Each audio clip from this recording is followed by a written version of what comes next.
Perfect communism.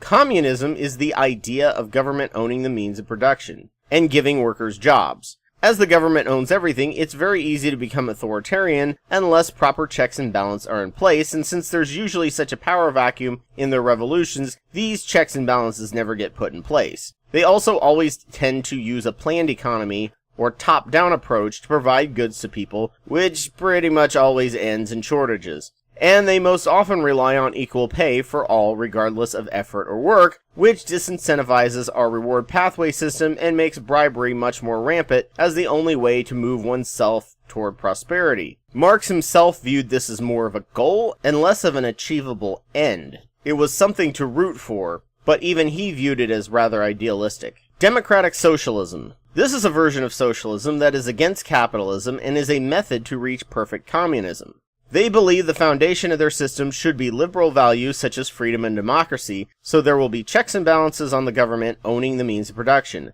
The only nation that has ever come close to achieving this is Communist Chile, which won democratically and was seeking to enforce freedom and democracy. Sadly, they also went with the old model of planned economy, which wrecked their economy due to rapid implementation as opposed to easing in different sectors, and gave the US government the power to stage a coup for the fascist dictator Pinochet. The closest example of success we have to this model is probably modern Norway, where it owns 80% of the shares of any business in the nation, meaning it controls the means of production, and is considered one of the best places to do business. Marxist-leninism or Maoism. This was a system that promised communism, but without all that other stuff Marx talked about, like liberty and democracy, using a dogma of some of his works and ignoring others. They directed hatred at anyone they deemed bourgeois and created a class distrust, so there were many killings of them because they could not be trusted not to use their influence to rise up again. Due to lack of checks and balances that democratic socialism would provide, all of them evolved into a strongman dictatorship or cults of personality, usually by someone so paranoid of being betrayed he would kill or punish cruelly anyone who disagreed with him, ensuring only yes men and no real experts on anything were in charge. This ensured that Russia would call genetics, modern agriculture, and evolution fake, leading to massive famines killing millions, and Mao pushing through the Great Leap Forward, where everyone pretended his terrible plan was great by putting on a show of wealth and prosperity at every village he visited for fear he would punish them, and starved the rest of the time. And then the Cultural Revolution, where he used his cult of personality to cause massive brutal rebellions in the name of continuous revolution against people in charge, who took over after his terrible Great Leap Forward because he wasn't getting enough attention. Had Deng Xiaoping been leader as opposed to Mao in a luck of a draw war outcome, and Trotsky been able to outmaneuver Stalin, we may be talking about communism completely differently, as they were actually kind of experts on things besides just politics and screwing over the other people around them. Anarcho-communism. This system attempts to achieve communism without a state, where self-organized communes will represent each other and their industries and mutually organize together with many other communes for self-rule. It sounds incredibly messy and open to petty squabbles, escalating if small towns in the US are any indication, and incredibly vulnerable to attacks from the outside by non-anarchists due to lack of organization. I'm still not clear on how this is supposed to function for the long run, as I've not been properly explained a mechanism, other than, we're individuals and a group will figure it out, and, oh, you think the current system is so fair? If you wish to explain the mechanisms behind this, please watch all 3 of my videos on why I'm only 75% anarch, because I still can't get it, and I don't understand the mechanisms, and no one even has a go-to video that they can easily explain it. Technocracy. This was a system I only learned about recently, where only experts and the best in their scientific fields are allowed to rule the nation. A true meritocracy. This system was very popular during the Depression, and kind of lost popularity during the 50s.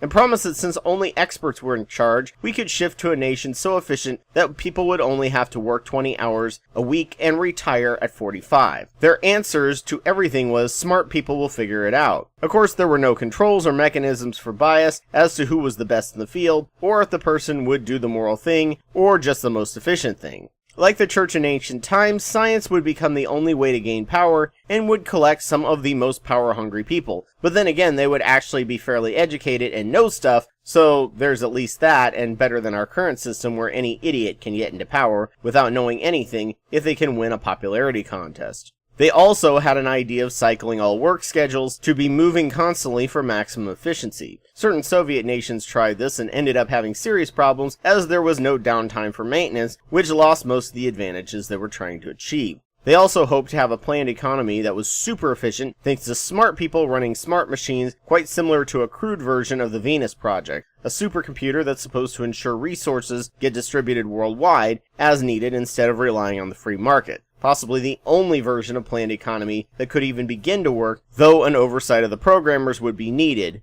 Though with a blockchain-style ledger of programming requiring majority voting to update the algorithm, this could possibly act as a check on any power-hungry, greedy scientists in charge of the system. It's an idea that's also stagnated due to the lack of interest and not well argued by many. Goal: actual individual ownership of one's labor. This was supposed to be the point of communism as a counter to capitalism, but it became often that the state or collective owns the labor, or you get the same as everyone else regardless of the effort you put in. With monopolies and monopsonies, your labor is so undervalued that you are essentially a slave or die, and the only real way to increase your pay in an industry is to raise the wages for everyone through the government, or collective bargaining, which new technologies will constantly reshuffle, which in turn sparks more buying and more industry. Sadly, even Adam Smith complained about the outcome of capitalism because of the repetitive industrialism, that an individual would become as dull and stupid as he possibly could be through constant repetition, or as Marx put it, alienation. When you don't feel you are making what your labor is worth, you live in a state of lesser self-worth and suffering. When you feel empowered by your labor, and you're getting paid fairly, you succeed. These two systems are designed to put labor fully in the individual's hands. Mutualism. This is actually technically an offshoot of anarchism, as it involves seriously weakening the need for government, and the one I am most persuaded by. This system of going back to the first 100 years of the US minus the slavery and horrible treatment of minorities, and banning all corporations. All current corporations should be given over to employees as a cooperative so they can own at least 51% of the company, depending on how capitalistic one wants to be, and can elect their leaders and CEOs, and their employees will be slightly more important than their shareholders who don't actually do the work to make the company go. If the company's in trouble, everyone can take a pay cut, as those are their shares on the line, and if the company recovers, they all benefit from the recovery equally, as opposed to now where companies ask workers to tighten their belts in a recession, and then tighten their belts so they can remain competitive in good times. Startups would be run by individuals or partnerships, and in my ideal world, upon death of the owner, or perhaps 70 years like a copyright, the company is converted over to a co-op. The older the business got, the more shares would be transferred over to the workers, and the owner would be still in charge until the transfer was ready to switch over to 51% ownership of the employees. This would end much of the income inequality and monopolies and monopsonies, as well as the corporations buying government officials, as at least if this happened in a mutualist system, some democratic checks would be in place to correct it inside the company. One would truly own their labor, and moving to a different company would be like rolling over your retirement to gain their stocks. The government would not own the means of production. You would. As this has never been done except on a small scale, in some town in modern Spain, we don't have enough data to see the pitfalls or serious dangers to a widespread system.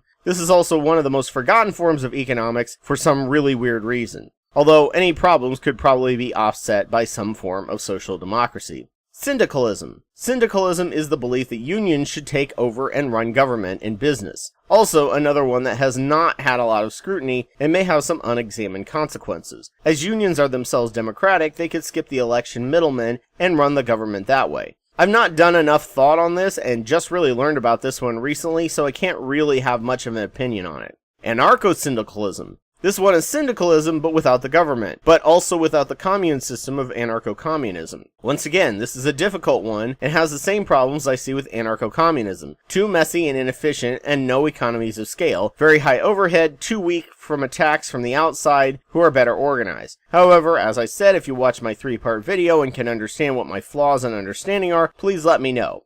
If any of you have another economic method or end goal I did not mention here, please let me know about it in the comments section. Prior to some deep study, I was oblivious to mutualism, technocracy, and syndicalism, and actually thought I had invented mutualism myself, or maybe I invented a neo-mutualism for the modern age and mechanisms. Who knows? I may be made aware of another system that has been discarded or ignored.